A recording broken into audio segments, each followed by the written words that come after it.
How about this double dip coming up Tuesday on Fan Night? Raptors and Cavs. Then the Bulls and the Blazers coverage begins 6:30 Eastern Time with our Auto Trader pregame show.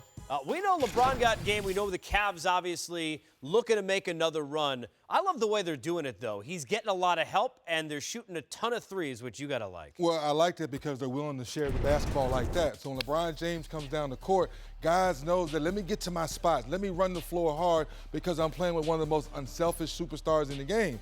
So now Ty Lue's saying, let's get the half-court defense right.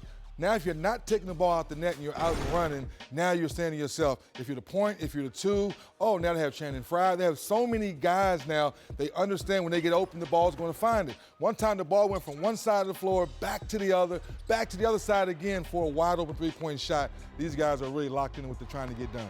My question, 3D, is when did the Cavs turn into the Houston Rockets? Was that unbelievable, right? Give that back. Give me that back. Share it back. Oh, you passed it. There People didn't see that. We went to the graphic. He actually passed. The amazing thing, Casey, this probably happened last year in the playoffs, really, is when we saw it the most against the Atlanta Hawks. They had an incredible shooting series. But one of the things that makes the three-point attack from Cleveland so dynamic is the fact that with LeBron and Kyrie, this is not Golden State with their guards doing the damage and a small forward in Durant, or the Rockets that have Harden shooting threes and Ryan Anderson stretching out. This is your bigs. This is Kevin Love's ability to stretch and shoot the three. This is Channing Frye's ability, one of the best big man three-point shooters in the league over the past 3 or 4 seasons. So a great get by Griffin to put him on this roster.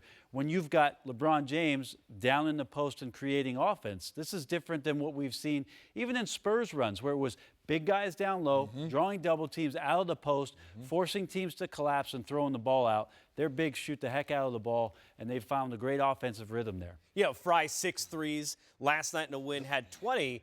Kyrie, nobody's going to stop him from breaking you down off the dribble. How do you pick your poison if you're looking at it defensively, because you have to find somebody to stop? Now, I think that's the toughest part when you're trying to stop this team, that they have so many weapons, because if Kyrie gets it going, you're like, if I double-team him, even he's going to share the wealth. We saw the first couple games where Ty Lue said, Kevin Love, get to the elbow, get to the sweet spot, and we're going to play out of you as well. I think that's the part, being unselfish and sharing the basketball. He's just thrown more passes in this last segment than he has in 3 years. How many per game? How many drives per game in your career? Like 0.3? Maybe two. Maybe two. I may have driven every now and then. 2 a game? Maybe 2. I don't know about that. We know DeMar DeRozan is doing it differently than we've seen a lot of the wings, because now they all shoot threes, and he's taking maybe 1 a game.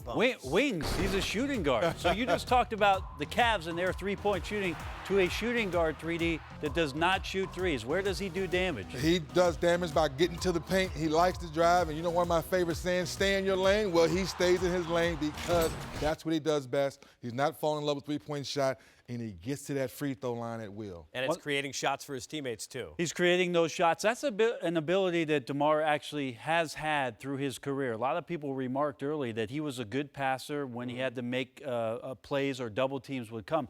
But one of the things DeRozan has been incredible at this year is that 10 to 16-foot range. This year he's shooting like 58% from there. So his efficiency in the mid-range has been off the charts.